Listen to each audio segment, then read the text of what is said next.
Passé hier soir. Donc hier, à 16 heures, mes enfants qui sont à l'école à Chapelle, rue de Bordeaux, sont revenus seuls de l'école. Et à 4h05, ils sont arrivés, 7 à rue d'Alès, quartier La Chapelle, et ils m'ont demandé s'ils pouvaient sortir dehors. Je leur ai dit 5 minutes parce qu'il faisait pas beau avec la météo. Effectivement, ils sont sortis. Redouane ne voulait pas goûter. Et Ryan, Redouane, il a 7 ans. Ryan, il a 9 ans. Et Ryan, il est venu, il m'a dit, maman, il y a un monsieur qui veut nous proposer une PlayStation 4 avec 4 jeux.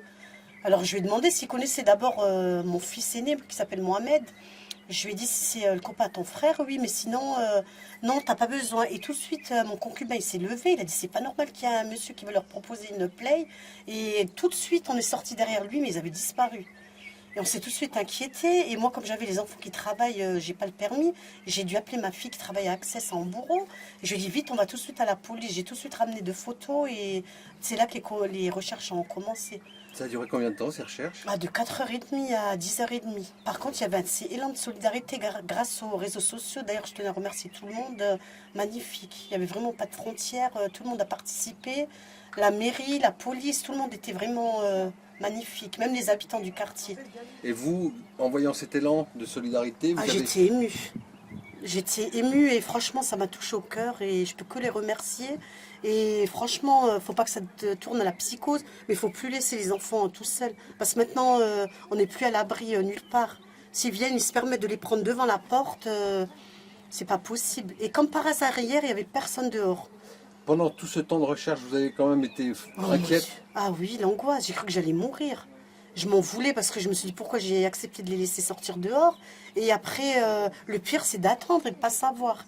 Parce que la police, bon, je comprends, pour protéger l'enquête, ils m'ont dit qu'ils avaient vu repérer un véhicule par rapport aux visions de caméra. Et après, moi, j'étais vraiment dans le flou parce qu'après, c'est vrai qu'il y a beaucoup de gens qui parlaient. Il y a beaucoup de témoignages qui sont venus grâce aux réseaux sociaux. Ils nous ont bien confirmé qu'il y avait un véhicule rouge. Et ils connaissent a priori la personne, ils m'ont bien précisé. Donc c'est quelqu'un du quartier? Oui, un monsieur qui je connais pas du tout, il habite rue des Genêts, impasse des Genêts. Il habite, enfin, j'espère qu'il n'habitera plus ici, celui-là.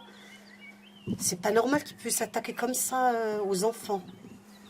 Vous êtes soulagé? C'est Ah oui, l'essentiel. là c'est heureusement, mais tellement que j'ai vraiment eu peur.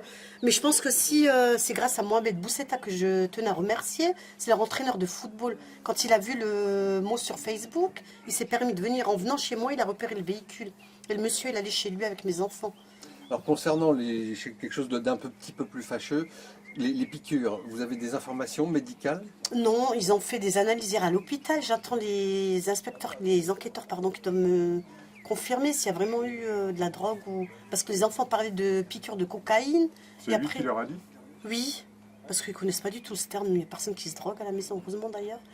Et ils parlaient de cocaïne et ils ont bien précisé. Il y avait une seringue qui nous a dit comme ça que ça devait se mélanger avec le sang. Et après, je sais pas. Je sais pas exactement ce qui s'est passé. Ils étaient dans un état normal ou ils étaient... Vraiment, état, on va pas dire normal, c'était comme en état de choc, parce qu'après ils sont venus, ils se sont rendus compte de la gravité de la situation, mais le pire c'est quand ils se endorment le lendemain. Quand ils sont réveillés ce matin, qu'ils ont réalisé. Ils ont bien compris qu'il fallait plus suivre, parce que tous les jours je leur fais la morale, faut pas suivre quelqu'un, même s'ils disent qu'ils me connaissent moi, ou mon concubin Saïd, ou mes enfants, ou faut jamais suivre. Et vraiment, il y a tout le monde qui a participé. Même le patron, la Mohamed, là, de Access, avec tous les employés de ma fille Anan, mais vraiment tout le monde, les voisins, de partout, de phare, il y a des gens qui sont venus carrément de Mulhouse. Merci beaucoup madame. Merci à vous. Merci Hein. d'avoir témoigné.